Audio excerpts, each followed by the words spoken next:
Hello everybody, this is Toys R Us, and for this special comparison video we're going to be looking at the Generations Thrilling 30 line compared to the Generation 1 original figures. I understand that this isn't the entire Generations Thrilling 30s line, this is just the ones that have Generation 1 originals, so you're not going to see Waspinator and you're not going to see Rat Trap, etc. So what I'm going to do in a second, I'm going to pick the camera up and we're going to have a look at these in much more detail, and of course just see how the figures have changed stroke improved over the years. I want to thank everybody for all their continued support. The Thrilling 30 video that I put up of the collection seems to be doing very well. I've had loads of lovely comments on that. And of course, I'd just like to remind any of you that if you're watching this now and you're not a subscriber, please hit that subscribe button for me now. Right, I'm going to come down and I'm going to start at the bottom first. So at the bottom, we've got what's known as they were the Voyager class figures. And we've got Blitzwing there with his Generation 1 original. And then the crazy thing here is, look, if you look at Double Dealer, the original one was so much bigger. Same, funnily enough, with Whirl. The original one is much bigger. And same with Roadbuster. So you can really tell that they're great upgrades of them figures. And then, of course, we've got Brainstorm with the original. Brainstorm's had quite a few releases over the years. But yeah, these were known as the Voyager figures. And then we're going to move up to the step where there's some of the deluxe ones. And again, this is quite true to Hasbro. If ever you want to see an example of where they reuse the same molds over and over again, that's why I've grouped these together. So we've got, first and foremost, we have Nightbeat, excuse me, with obviously G1 Nightbeat. And then we've got Bumblebee and Goldfire right next to each other now. There's obviously no comparison between the originals and them. So we've got all three same molds there. Then, of course, we come over to the Seekers. And we've got Skywarp and Thundercracker. Again, same molds. Starscream was released in the other Generations lineup before this, the Fall of Cybertron. So they obviously just didn't put him in there.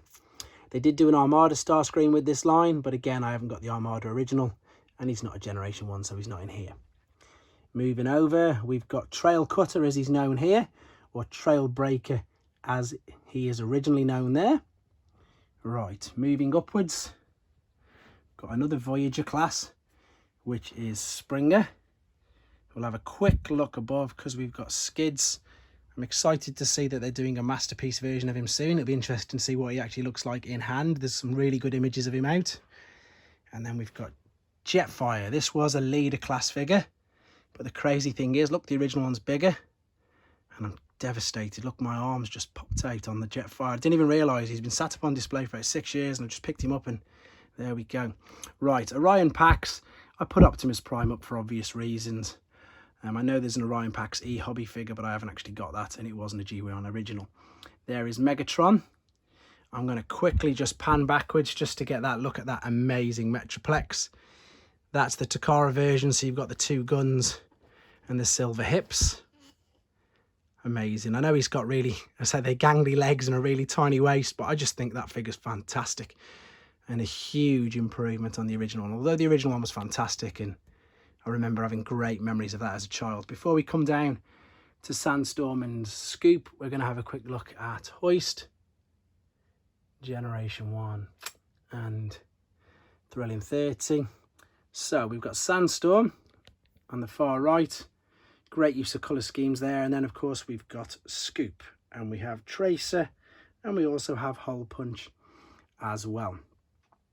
But there we go. As I say, this came from the idea of the fact that I put the Thrilling 30 collection that I've got up video. And I've had such really nice comments on it.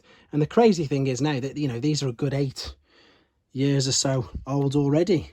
So we've obviously had more improved lines with Siege and Earthrise, etc. But it's just nice to have a little step back in time and have a look at these. So there you go, guys. Thank you very much for watching. Thanks for all your input, your comments, your liking. And again, thanks for your subscriptions. Please take care. Thanks for watching. Like and comment. And don't forget to subscribe.